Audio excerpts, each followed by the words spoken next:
할렐루야. 하나님께 영광 돌립니다. 여러분 모두를 축복합니다. 6월 첫 번째 주일 가정예배입니다. 6월 3일 금요일입니다. 금요일은 가정예배가 있는 달이다, 이렇게 날이다 이렇게 생각하시고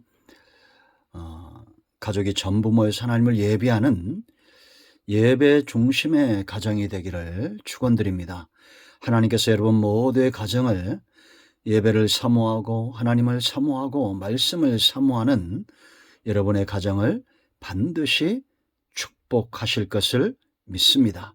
먼저 기도하겠습니다. 영광과 감사를 하나님 앞에 올려드립니다.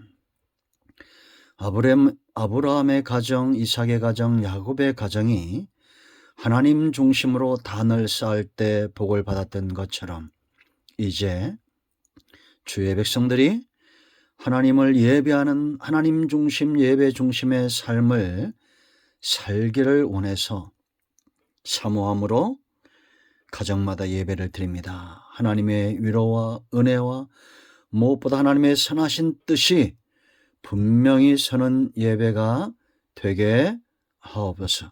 말씀 가운데 함께 하실 하나님을 찬양합니다. 우리 모두의 눈을 여시고 귀를 여시고 마음을 여시고 겸손하게 하나님의 음성 듣기를 사모하게 하옵소서. 존귀하신 예수님의 이름으로 사모하며 기도합니다. 아멘. 신앙 고백드립니다.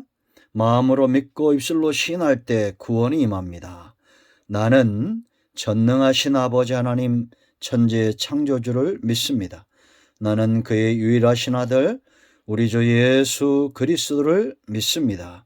그는 성령으로 잉태되어 동정녀 마리아에게서 나시고 본디오 빌라도에게 고난을 받아 십자가에 못 박혀 죽으시고 장사된 지 사흘 만에 죽은 자 가운데서 다시 살아나셨으며 하늘에 오르시어 전능하신 아버지 하나님 우편에 앉아 계시다가 거기로부터 살아있는 자와 죽은 자를 심판하러 오십니다. 나는 성령을 믿으며 거룩한 공교회와 성도의 교제와 죄를 용서받는 것과 몸의 부활과 영생을 믿습니다. 아멘. 오늘은 시편 32편입니다. 새벽 수요예배, 우리 금요 가정예배 시편을 묵상하는데 순서상으로 이제 32편이 왔습니다. 자, 1절부터 11절까지 꼭 읽어보시고요. 자, 11절 말씀을 보겠습니다. 너희 의인들아 여호와를 기뻐하며 즐거워할지어다. 마음이 정직한 너희들아 다 즐거이 외칠지어다. 아멘. 11절은 마지막 절이죠. 의인들을 향해서 믿는 자들을 말합니다. 성도들을 향해서 여호와를 기뻐하라, 즐거워하라, 마음이 정직한 너희들아 다 즐거이 외칠지어다, 이렇게 말합니다. 이건 여러분 강제성이 아닙니다. 강제적으로 너희는 기뻐해야 된다, 너희는 즐거워해야 된다. 사람의 마음의 기쁨과 즐거움이 강제로 한다고 여러분 되어집니까? 아니잖아요. 근데 놀라운 것은 성경에서 말하는 기뻐함과 즐거움은 한순간이 아니라는 겁니다. 샘솟듯이, 마치 샘이 솟듯이 우리 안에서 참된 만족에서 비롯된 기쁨과 즐거움이 그렇다고 해서 너무 과하게 그런 것이 아니라 정말 만족하고 평안한 상태의 즐거움과 기쁨을 말한다라는 겁니다. 여러분, 오늘 말씀의 제목이 복 있는 인생인데요. 정말 복 있는 인생이 어떤 인생인가 여러분 생각해 보셨습니까? 생각하지 않았다면 지금 잠깐 생각해 보십시오. 진짜 복받은 인생이 어떤 인생일까요?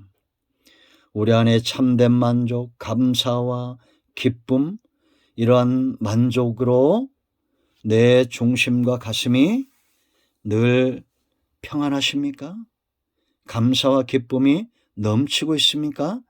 언제 감사하고 언제 기뻐하고 언제 만족하고 언제 행복하고 언제 평안해 보셨습니까? 일순간 하는 것은 세상의 불신자들도 할 수가 있습니다. 그러나 성도는 푸른 초장이나 실만한 물가나 사망의 음침한 골짜기나 원수의 목전에서도 평안하며 안전한 삶을 삽니다. 왜냐? 여호와의 인자심과 선하심이 그에게 있기 때문입니다. 그러므로 여러분, 이 땅의 유일한 참된 행복, 축복은 하나님과의 관계가 회복되는 데 있다라는 것을 여러분들이 아셔야 됩니다. 자, 8절 말씀 보세요. 내가 네 갈 길을 가르쳐 보이고 너를 주목하여 훈계하리로다. 지금 다윗이 참된 여호와로 인하여 즐거워하고 기뻐하는 이 참된 길을 가르쳐 보이겠다는 겁니다. 그리고 주목하여 훈계하겠다는 겁니다. 그러면 어찌해야 됩니까? 다윗은 복받은 인생 아닙니까? 우리가 성경이 아니라도 다윗이 아니라도 성공한 사람들의 세미나나 강연에 우리가 집중합니다. 다윗 같은 복을 받은 사람이 역사상 누가 있었습니까? 놀라운 복을 지금 받은 다윗을 지금도 흠모하는 사람들이 많습니다. 훈계한다는 겁니다. 이 복된 길, 성공의 길을 가르쳐 지키겠다는 겁니다. 그럼 우리는 어떻게 해야 될까요? 9절 보세요. 너희는 무지한 말이나 노새같이 되지 말라. 무지한 말이라는 게 뭐예요? 이런 훈계에 반항하지 말라는 겁니다. 왜 하나님을 믿으라 하면 사람들이 반항하는지 모르겠어요. 성경 말씀대로 되어진다면 왜 분노하고 강포한 마음을 드러내는지를 모르겠습니다. 이해할 수가 없어요. 그들은 뭐와 같냐? 노새와 같아요. 성경에 보면 망하는 사람은 한 사람이라 했죠. 누굽니까? 고집센 암소리다. 호세에서 그렇게 말합니다. 노새 같은 사람들. 고집스럽게 제갈과 굴레로 단속해야 되는, 채찍으로 때려야 되는, 매를 대야 되는 그런 미련퉁이들이 되지 말라는 겁니다. 그럼 여러분, 다윗이 훈계하고자 하는 복된 인생은 어떤 것입니까? 자, 10절 보세요, 여러분. 악인에게는 많은 슬픔이 있으나 여호와를 신뢰하는 자에게는 인자하심이 두루리로다. 너희 의인들아, 그렇게 말합니다. 그러므로 하나님을 신뢰하고 의인은 믿는 자요, 하나님을 믿으라는 겁니다. 이런 사람들이 즐거워하고 기뻐하고 하나님과의 관계가 회복된 상태에서 기뻐하고 즐거워한다는 겁니다. 여러분, 우리가 좋은 사람을 만나도 그 마음에 평안이 있죠. 얼마 전에 미국에서 18살 먹은 고등학생이 초등학교 가서 총기를 난사해서 21명이 죽었습니다. 그 가운데 여자 교사 1명이 죽었죠. 그런데 그 다음날 그 남편이 죽었습니다.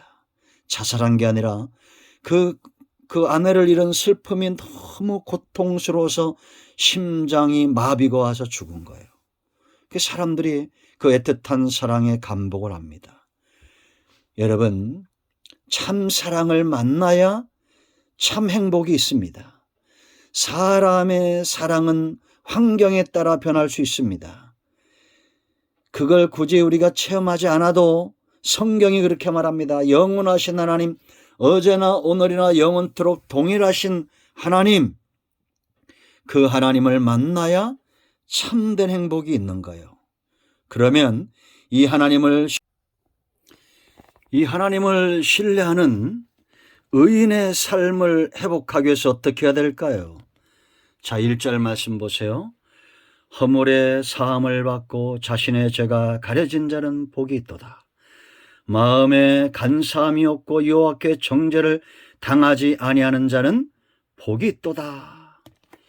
회개하는 겁니다. 자복하는 겁니다. 여러분, 성경은 죄인이 망하는 것이 아니라 죄의 문제를 해결하지 않는 사람들이 망하는 겁니다.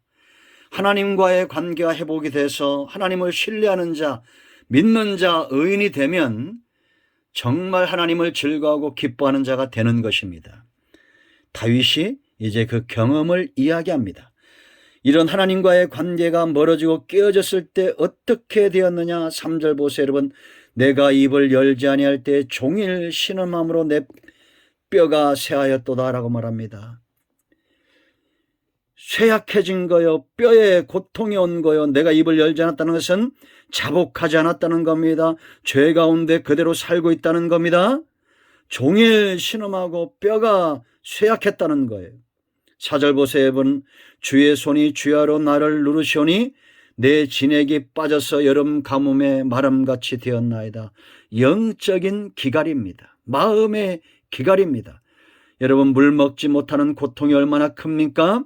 하나님과 멀어지고 은혜와 멀어지고 하나님과의 관계가 멀어지면 사람만이 느낄 수 있는 영적인 기갈에 허덕이는 겁니다. 이걸 깨닫고 다윗이 자복합니다. 4절 내가 이르기를 내 허물을 여호와께 자복하리라 하고 주께 내 죄를 아뢰고 내 죄악을 숨기지 아니하였더니 곧 주께서 내 죄악을 사하셨나이다. 아멘. 여러분 죄 문제가 해결되어야 됩니다. 자복해야 됩니다. 회개해야 됩니다. 죄는 이사야 59장 1절로 5절인 대로 하나님과의 관계를 멀어지게 하는 거예요. 하나님과의 관계가 회복이 되니까 이제는 6절 7절 말씀 보세요. 경건한 자의 삶이 회복이 되고 그들의 기도가 응답이 되고 홍수가 범람할지라도 어떤 문제가 있다 할지라도 그 문제가 이 사람에게 미치지 못한다는 겁니다. 왜냐? 7절 주는 나의 은신처요니 환난에서 나를 보호하시고 구원의 노래로 나를 부르리다.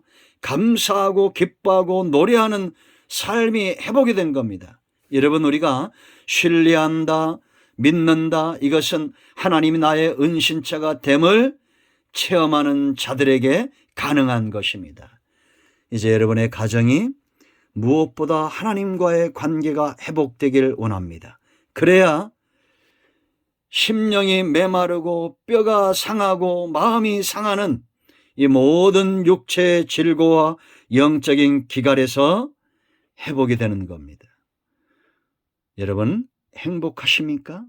정말 복 있는 인생입니까? 언제 감사하고 언제 기뻐하고 언제 여호와로 인하여 즐거워하고 감사했던 적이 언제입니까? 이제는 이 신앙으로 돌아가야 됩니다. 여러분과 여러분의 가정을 축복합니다. 아멘. 할렐루야.